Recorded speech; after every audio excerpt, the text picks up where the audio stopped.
When we started Avengers, we knew right from the beginning, you know, we could nail New York City and the aliens and the different Avengers, but at the end of the day, this film was going to be judged on the Hulk.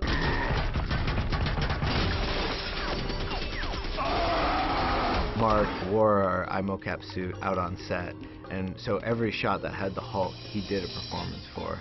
The latest version of the suit has this triangle pattern all over it.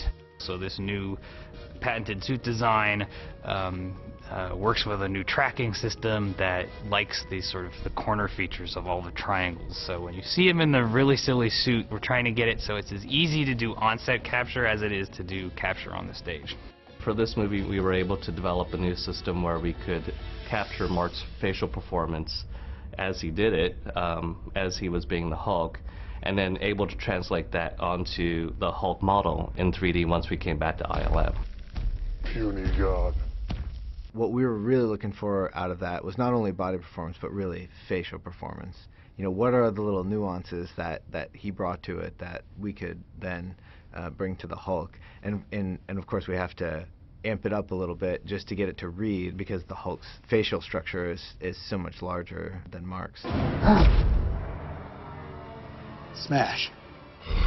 With facial performance, it's incredibly complex to get it right, because a lot of the action is happening at sub-key intervals. You know, there's a lot of subconscious triggers that are going on in the face, which are really hard to get right. So to get the skin moving right is really complex to do by hand. We capture a lot of the complexity automatically with automatic tools.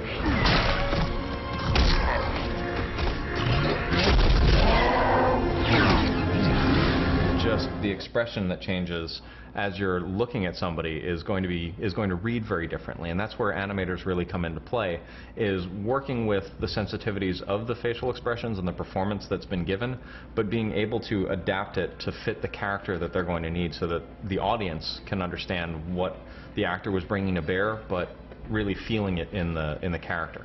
In some cases where the Hulk needs to jump or fight aliens or do something very physical, that's where keyframe animation takes over.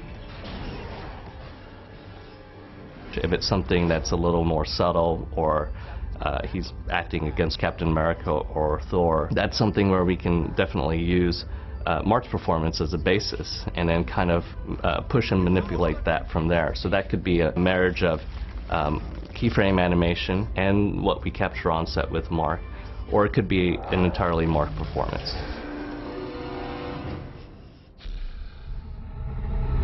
I think one of the other really bold choices for the Hulk, but in the end paid off immensely, was to add hair, and not just hair on his head, but body hair on, you know, on the arms, on the legs, on the chest. All that hair just picks up all this rim lighting and looks fantastic.